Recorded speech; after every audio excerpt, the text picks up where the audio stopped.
सिंगरौली में घटित हुआ एक हत्याकांड की कहानी तड़पती हवस से हत्याकांड तक के सफर को बयां करती है। कैसे एक खुशहाल घर में आग लग गई और कैसे रंगीन सपनों के पीछे दबे पांव मौत घर के भीतर तक चली आई।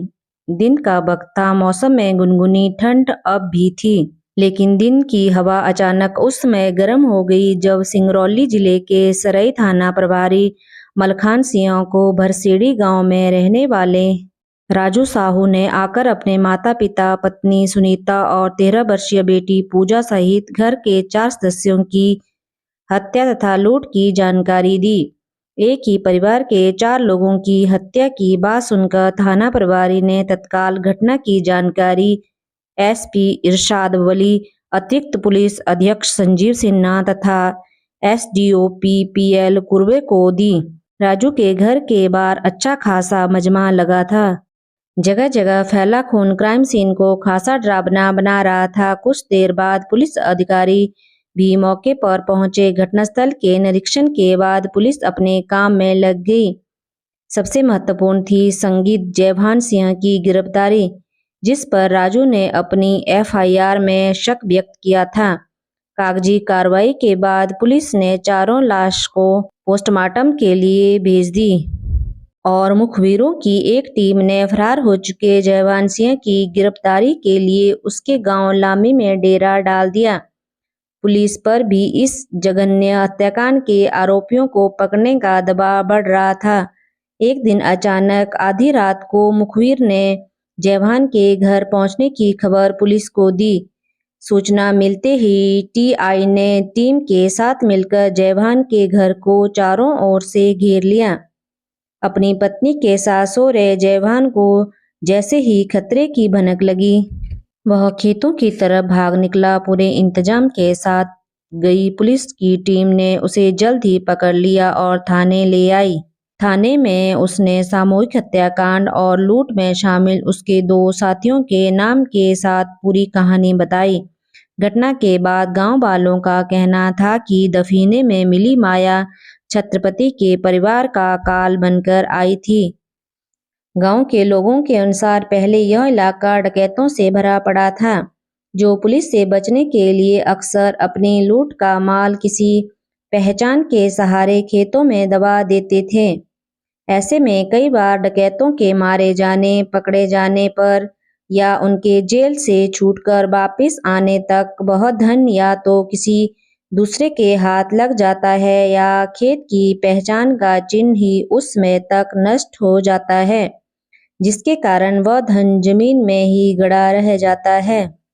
गांव वाले यह भी मानते हैं कि ऐसा धन हर किसी को नहीं फलता, जिसको फलता है वह राजा बन जाता है, वरना सब कुछ नष्ट कर देता है। सुनीता चाहती थी कि उसका पति राजू सारा काम धाम छोड़कर 24 घंटे उसके साथ रहे, उसकी तारीफ करे और वे बाहर घूमने जाएं, लेकिन राजू ने ऐसा नहीं किया। कभी वह बेशर्म बनकर राजू से अंदर कमरे में चलकर सोने को कहती थी तो राजू जवान हो रही बेटी के साथ जाकर सोने का कहकर उसे टाल देता।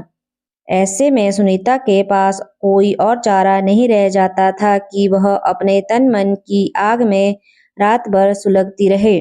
सुनीता के जिस्म की आग एक दिन एक तरह से पूरे घर को जला देगी, इस बात का किसी को अंदाजा तक ना था। छत्रधारी साहू के पड़ोस में रहने वाले रामाश्रय यादव के घर उसका रिश्तेदार जयभान सिंह रहने पहुंचा। जयभान जब घर के बाहर बैठा था, उसी समय सुनीता वहां से निकली। सुनीता की सुंदरता और उसकी मस्त चाल देखकर जयभान ने ना जाने क्या भाप लिया कि वह बार बार रामाश्रय के घर आने लगा। इस दौरान उसने सुनीता के ससुर छत्रधारी से भी थोड़ी जान पहचान बना ली। सुनीता के नजदीक पहुंचने के फेर में वह छत्रधारी के घर भी आने जाने लगा।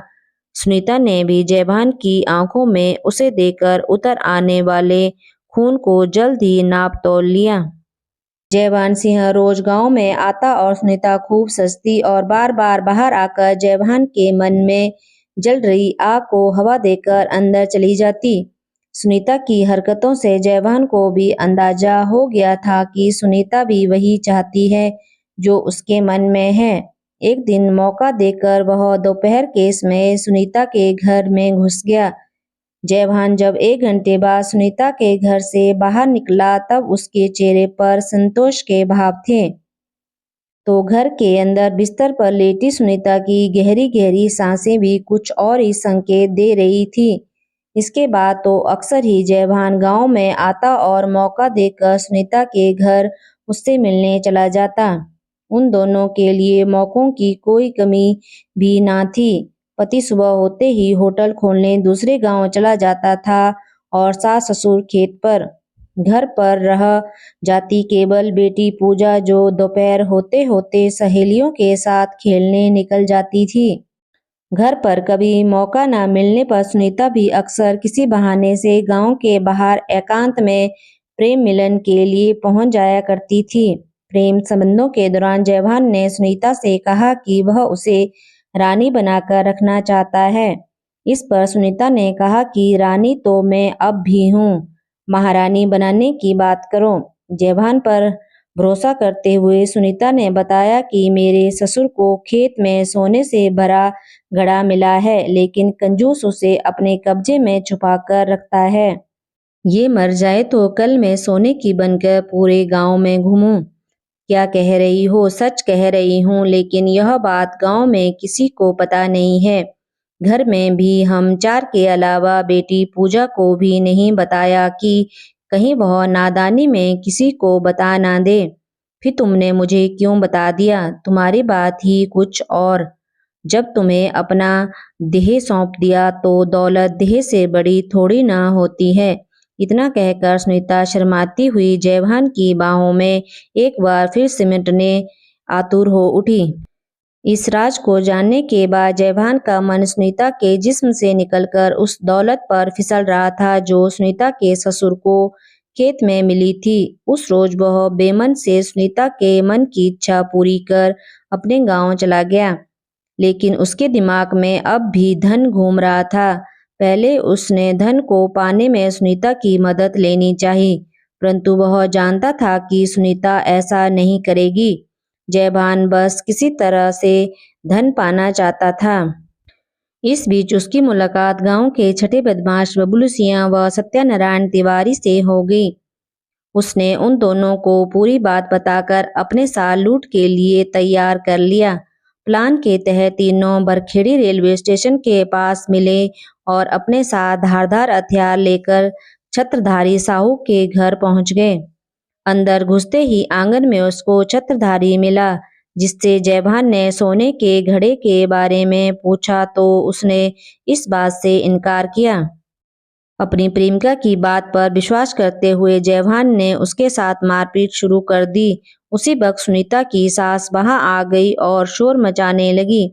पकड़े जाने के भय से तीनों ने मिलकर उन दोनों की चाकू से गोंदकर हत्या कर दी। दोनों को मारने के बाद अब वे तीनों सुनीता की तरफ बढ़े। यह देखकर सुनीता ने अपने बचाव में उन तीनों पर हमला भी किया। इस बीच बबलू व सत्यनारायण ने उसे पकड़कर काबू में कर लिया और उससे पूछताछ करने लगे। सुनीता से जानकारी न मिलने पर उन्होंने खुद ही धन को खोजने की सोची। इससे पहले उन्होंने सुनीता को भी ठिकाने लगा दिया और सोने के घड़े की खोज शुरू कर दी। इस बीच सुनीता की बेटी पूजा भी आ गई और उसने जयभान को पहचान लिया। इसलिए तीनों ने मिलकर उसे भी मौत के घाट उतार दिया। घर में जो कुछ भी मिला उसे समेटकर वे वहां से भाग निकले। दोस्तों, ऐसी कहानी सुनने के लिए मेरे चैनल को सब्सक्राइब और लाइक करें। धन्यवाद।